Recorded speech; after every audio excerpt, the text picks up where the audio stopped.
अगर इस समय विपक्षी पार्टी सत्ता में आ जाती तो शायद 2024 में भारतीय जनता पार्टी की संभावना ज़्यादा उज्जवल होती।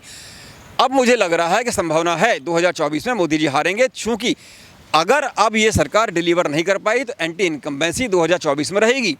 तो इसलिए अब इनकी संभावनाएं कम होंगी। विपक्षी पार्टियों को वोट का जो डिफरेंस है बहुत थोड़ा है, उस वोट का डिफरेंस को, ये गैप को कम कर देंगी और आने वाले चुनाव में 2024 में मुझे ज़्यादा संभावनाएं अब विपक्षी पार्टी की नज़र आ रही हैं। भारतीय जनता पार्टी यहाँ 2024 में हारेगी। सैद्धांतिक रूप से मैं कहूँ, प्रिंसिपली मैं बात कहूँ तो एक बात कही जाती है, वीरा भोग्या वसुंधरा।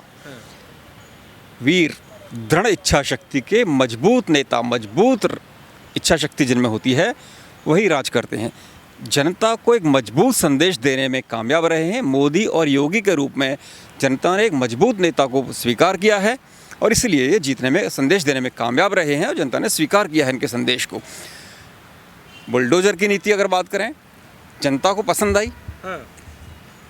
गर्मी निकाल दूंगा, लोगों ने भरोसा किया कि ये किसी खास तबके की गर्मी निकाल देंगे। ये इस तरह की बातों से, ये भावनात्मक मुद्दे हैं, ये किसी को वास्तव में प्रैक्टिकली व्यावहारिक रूप से किसी को कोई फ़ायदा पहुंचा या ना पहुंचा हो, पर उनकी कहीं आत्मिक तुष्टि इस रूप में हुई है कि कहीं किसी को ये लोग चोट मार रहे हैं जिसको कि ये कहीं चोट पहुंचाना चाहते थे लोग।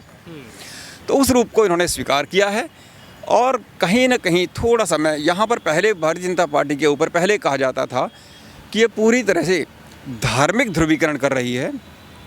इस बार धार्मिक ध्रुवीकरण थोड़ा बहुत आंशिक रूप से हुआ है। जातीय ध्रुवीकरण और नीचे लाके अगले पायदान पर इन्होंने इस बार जातीय ध्रुवीकरण किया है। ये इस तरह से किया है कि देखिए आप, करीब करीब 15% वोट, जिसको फॉरवर्ड क्लास वोट कहते हैं, कंसोलिडेट किया है इन्होंने। बहुत दृढ़ इच्छा शक्ति के साथ, बड़ी मजबूती के साथ ये संदेश देने में कामयाब रहे हैं कि हमने लगभग आरक्षण को ख़त्म करते जा रहे हैं। शिक्षा पद्धति लगभग फिर से उनके पक्ष में झुकती जा रही है और जो जातियाँ जो पिछले 50-60 साल में जो तरक्की करके अभी ऊपर आई थी, जो हज़ारों सालों से बहुत पिछड़ी थी, डाउन ट्रॉडन थी, दलित जातियाँ थीं, पिछड़े वर्ग में थीं, उन्होंने जो तरक्की की थी, ये उन जातियों को वापस उसी जगह पे लेके जा रहे हैं। 15% जो वोट को कंसोलिडेट किया है इन्होंने, एक मुश्त लोगों ने वो वोट इनको दिया है। अब इसके अलावा कुछ नेता जिनको मालूम है कि पिछड़ी जातियों के साथ अन्याय हो रहा है, लेकिन उसके बाद भी वो इनसे जुड़े रहे हैं, तो उन जातियों के नेता, क्योंकि राजनीतिक रूप से वो बहुत जागरूक नहीं हैं, वो अपने नेताओं के पीछे रहे हैं।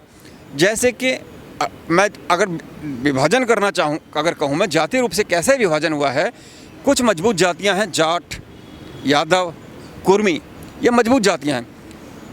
भारतीय जनता पार्टी ने पूरी कोशिश की कि लगभग अगर ये वोट इनको नहीं मिल रहा है तो इनको लगभग इग्नोर करके इनके खिलाफ माहौल बनाया जाए। इनके खिलाफ माहौल बना के इन्होंने व्यावहारिक रूप में इनसे जो दबा हुआ निचला हिस्सा होता था, जो निचली जातियां होती थीं, इनसे कमज़ोर जातियां होती थीं, उनको इन्होंने अपने पाले में करने में कामयाबी पाई है इनको।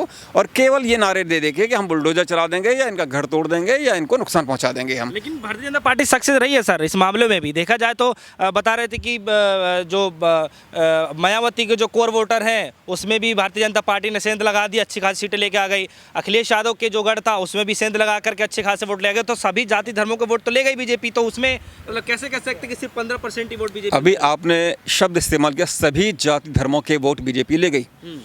देखिए, ये बात तो बीजेपी भी जानती है कि सभी जाति धर्मों का वोट इन्हें नहीं मिलता है और ये खुल के कहते हैं। आपने बहुत बार सुना होगा MY कॉम्बिनेशन। क्या Bharatiya Janata party MY combination का वोट ले गई? वो तो कह रहे हैं ना, मोदी और योगी कॉम्बिनेशन चला है इस बार। अच्छा, MY कॉम्बिनेशन वो उन्होंने डिफाइन किया। वो दूसरी पार्टी के बारे में भी कहते थे कि ये MY कॉम्बिनेशन है। ये MY के नाम से समाजवादी पार्टी जो विपक्षी पार्टी रही है, प्रमुख विपक्षी पार्टी रही है, उसके बारे में ये करते रहे हैं। हमेशा आपने हर मंच से सुना होगा कि MY के अलावा उन्होंने और कोई बात नहीं की। इसका मतलब जानबूझ के लोगों के मन में वो एक विभाजन डालने की कोशिश कर रहे थे, जातीय ध्रुवीकरण और धार्मिक ध्रुवीकरण डालने की कोशिश कर रहे थे। इसका मतलब जब वो बोलते थे, अपोजिशन पार्टी को जब बोला करते थे कि ये तो MY के ऊपर चलने वाली पार्टी है, इसका मतलब उन्होंने मान लिया था कि M वोट उन्हें नहीं मिलता है। या ये वाई वोट है, ये इनको नहीं मिलता है, लगभग वो मान चुके थे इस बात को।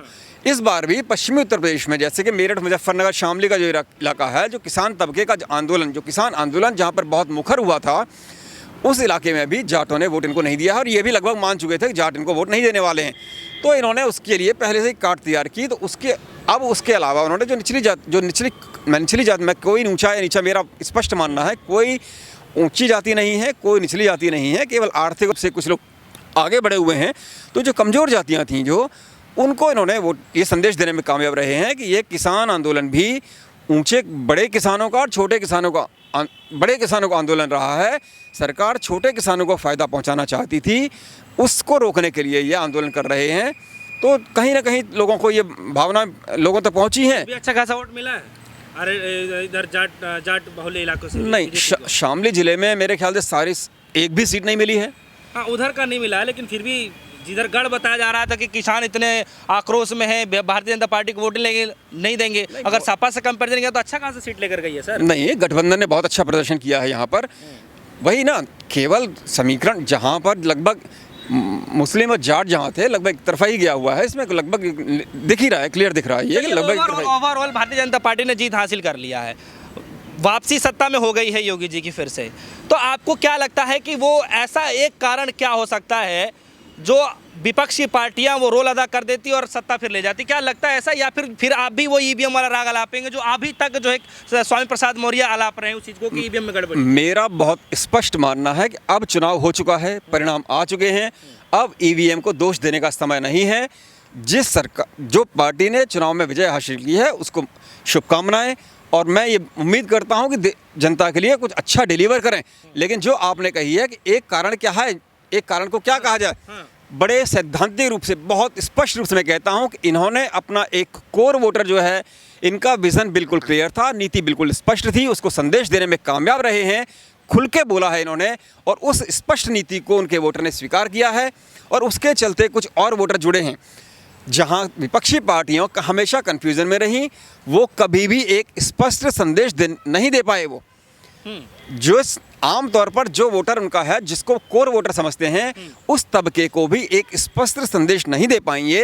ये अभी भी जो वोट इनको नहीं मिलता है, जो अगड़े वर्ग, जो फॉरवर्ड क्लास का वोट के पीछे अभी भी लगी रही, इसीलिए ना ये उनको पूरा वोट मिला, उनका बिल्कुल वोट नहीं मिला, और इन्होंने भी पूरी तरह से स्वीकार नहीं किया। अच्छा उत्तम जी, एक सवाल है मेरा, बताया जा रहा है उत्तर प्रदेश चुनाव में कि चाहे कोई भी सत्ता में आ जाए, लेकिन जो चाबी होगी वो मायावती जी के हाथ में होगा। एक सीट मिला है सर, कहाँ कमी रह गई?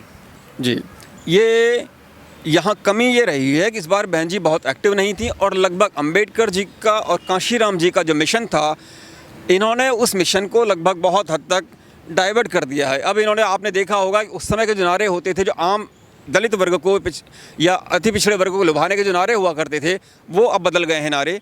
तो अब उस वर्ग ने भी लगभग ये स्वीकार कर लिया है, और इस बार ऐसा लग नहीं रहा था कि पार्टी कहीं चुनाव लड़ रही है।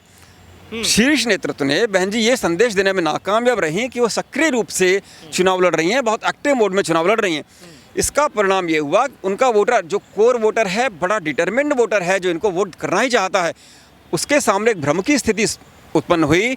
उसमें से जो इंटेलेक्चुअल वोटर था, जो पढ़ा लिखा तबका था, अच्छा वोटर, पढ़ा लिखा वोटर था, उसने अपना रास्ता अलग बनाया, और वो अपना भविष्य उसने देखा समाजवादी पार्टी के साथ में। और जो निचले तबके का वोटर था, जो जिसको कि इतनी अभी राजनीतिक समझ नहीं है, वो वोटर शिफ्ट हो गया है बीजेपी के साथ में।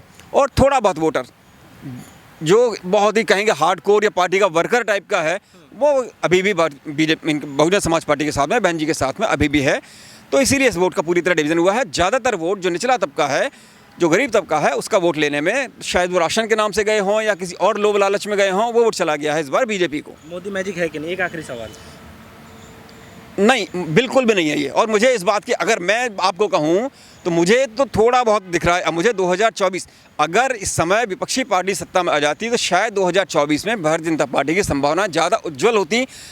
अब मुझे लग रहा है कि संभावना है 2024 में मोदी जी हारेंगे, चूँकि अगर अब ये सरकार डिलीवर नहीं कर पाई तो एंटी इनकम्बेंसी 2024 में रहेगी।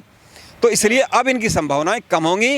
विपक्षी पार्टियों को वोट का जो डिफरेंस है बहुत थोड़ा है, उस वोट का डिफरेंस को, ये गैप को कम कर देंगी और आने वाले चुनाव में 2024 में मुझे ज़्यादा संभावनाएं अब विपक्षी पार्टी की नज़र आ रही हैं। भारतीय जनता पार्टी यहाँ 2024 में हारेगी। चलिए बहुत